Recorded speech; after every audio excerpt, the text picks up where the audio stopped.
Orthopaedically impaired children likely to have, जो orthopaedically impaired children होते हैं उनमें कौन सा डिसऑर्डर पाया जाता है, कौन सी डिसेबिलिटी पाई जाती है, लर्निंग डिसेबिलिटी। तो देखिए ये जो आपको पहले मैं वन बाय वन बता देती हूँ। डिसलेक्सिया हमने पढ़ लिया, लेक्सिया लर्निंग डिसऑर्डर है, डिसकैलकुलिया आपका है मैथ से रिलेटेड डिसऑर्डर, डिस्थीमिया जो है ये आपके लिए एक नया टर्म है जिसमें आपको ध्यान रखना है। ये जो बच्चे होते हैं वो हमेशा कैसा भी अच्छा सराउंडिंग में माहौल हो हमेशा सैड ही रहेंगे, है ना। उनका ये रहता है, मूड ऑफ ही रहेगा उनका, ना पढ़ाई में मन लगेगा, अजीब सी उदासी छाई रहेगी उन ऐसे बच्चों पे, डिस्थीमिया वालों पे। ठीक है, ये नया टर्म है, इसे भी याद रख लीजिएगा। बट इसका राइट ऑप्शन क्या हो जाएगा? इसका राइट ऑप्शन हो जाएगा पोलियोमाइलिटिस। ओके, क्वेश्चन है ऑर्थोपेडिक रूप से जो बच्चा होता है उसमें क्या होने की संभावना है, तो पोलियोमाइलिटिस। ये ज्यादातर जो होता है ना फ्रेंड्स, ये क्या है, ये जो युवावस्था में जो बच्चे होते हैं उनमें होने की, युवावस्था में जो पहुंचने वाले होते हैं उन बच्चों में होने के चांसेस ज्यादा होते हैं। और यहाँ क्या होगा, उनके मांसपेशियों में दर्द, दुखन, जी मचलाना, कुछ ऐसी शिकायतें उनको आने लग जाती हैं। साथ साथ कभी कभी लकवा मारने जैसी शिकायत भी पोलियोमाइलिटिस में देखी गई है। तो इसका राइट ऑप्शन क्या हो जाएगा? Orthopaedically impaired children likely to have poliomyelitis. याद रहेगा। तो पोलियो आप ऐसे भी ऑर्थो से ही लगा सकते हैं कि हड्डियों में दर्द, तनाव। तो ये क्या है आपका? पोलियोमाइलिटिस इसका राइट ऑप्शन है। नेक्स्ट पे मूव करते हैं।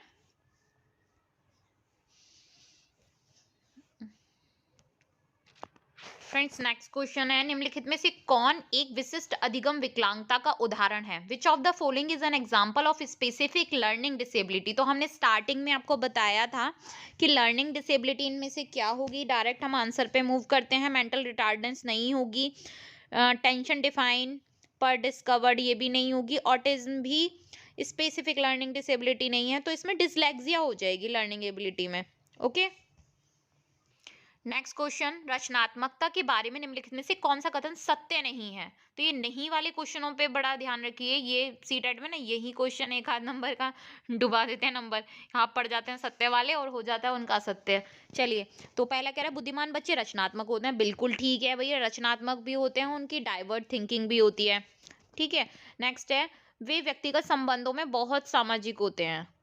व्यक्तिगत संबंधों में वो बहुत सामाजिक नहीं होते हैं, तो सत्य नहीं है ये, है ना।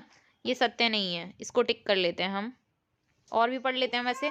वे जोखिम लेने वाले, उत्साही और अपने विचारों की खोज के लिए समर्पित होते हैं। ये ठीक है, उपरोक्त में से कोई नहीं। तो इसमें एक बी वाला ऑप्शन सही हो जाएगा, तो बी वाले को हम टिक कर लेते हैं। फ्रेंड नेक्स्ट क्वेश्चन है, निम्न में से कौन सा एक अलग बच्चे के लिए सबसे महत्वपूर्ण कारक है? इनमें से which one of the following is the most crucial factor of differently abled child. तो इनमें से कौन सा इंपॉर्टेंट कारक होना चाहिए जो डिफरेंटली एबल्ड चाइल्ड होते हैं? उनके व्यवहार को नियंत्रित करना, उनके ग्रेड में सुधार करना। देखिए इस टाइप का अगर कहीं आंसर आता है तो भाई ये बिल्कुल गलत हो जाता है, सेकंड वाला जैसे है। उनके कौशल को बढ़ाना, ये सही ऑप्शन होगा। इनहेंस करना है उनकी स्किल को। Okay,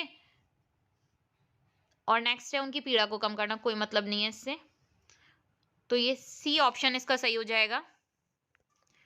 next is dash is not considered a sign of being gifted. Gifted होने का सिंबल कौन सा नहीं माना जाता? देखिए गिफ्टेड में क्या हो जाएगा, गिफ्टेड अगर चाइल्ड की बात करें, गिफ्टेड चाइल्ड जो होते हैं उनमें अभिव्यक्ति में नवीनता बिल्कुल होगी। वो अपनी अभिव्यक्ति यानी कि अपने आप को एक्सप्रेस कर सकते हैं।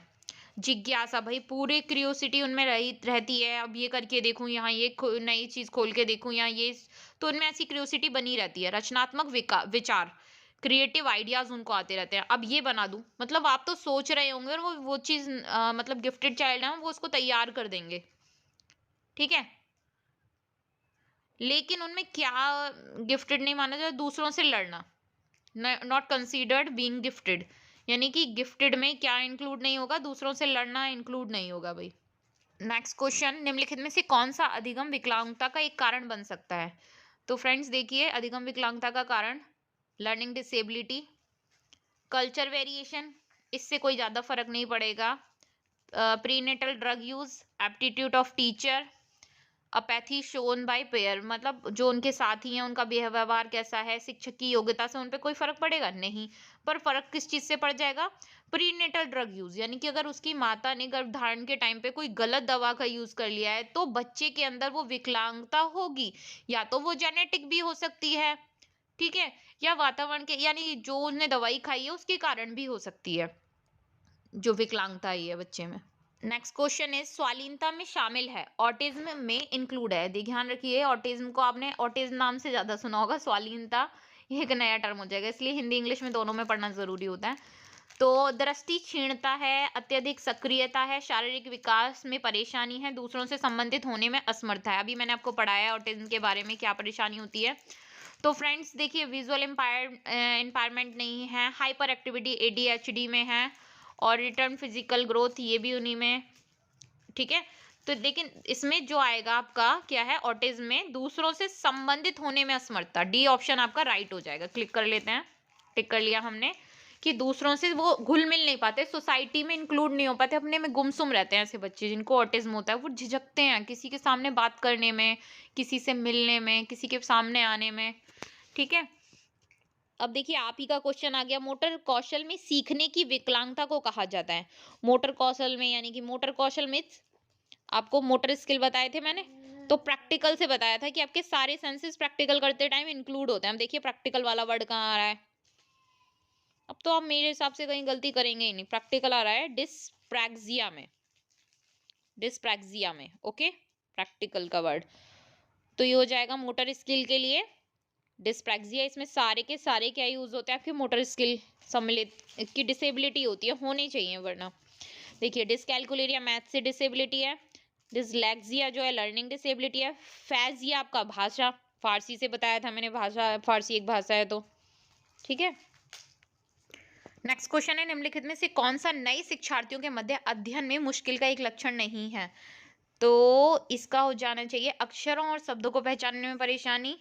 नए विद्यार्थियों की बात हो रही है, पढ़ने की गति और लयबद्धता में परेशानी, शब्दों और विचारों को समझने में परेशानी नहीं है पूछा है ना, तो जो नए विद्यार्थी होंगे उनको तो भाई इसमें परेशानी होगी नहीं, शब्दों और विचारों को समझने में परेशानी, तो सी इसका राइट ऑप्शन हो जाएगा। नेक्स्ट क्वेश्चन में मूव करते हैं, एक बच्चे की कॉपी में लिखने में विपरीत छवियां, दर्पण छवि आदि जैसी गलतियां मिलती हैं, इस प्रकार का बच्चा लक्षण प्रदर्शित करता है। A child notebook show error in writing like a reverse image, उल्टी इमेज बना देता है, मिरर इमेज बना देता है, ETC के को दूसरी साइड में बना देगा। तो ये क्या है, एक लर्निंग डिसेबिलिटी है, साफ साफ पता है हम लर्निंग डिसेबिलिटी की बात कर रहे हैं, तो ज़्यादातर क्वेश्चन लर्निंग डिसेबिलिटी से ही है, ओके। चलिए यहाँ पे हम आज की क्लास फिनिश करते हैं। आई होप कि ये जो लेक्चर है आपके लिए बड़ा इंपॉर्टेंट हो और इससे डेफिनेटली आपके पेपर में क्वेश्चन फंसे हैं और आप फिर कहें कि मैम ने जो बताया वो एक्चुअली में आया, तो मुझे बड़ी खुशी होगी। चलिए, all the best for your exam, bye bye, take care, पढ़ते रहिए, हम अपना ख्याल रखिए, कोरोना से बच के रहिए, ओके, सी यू।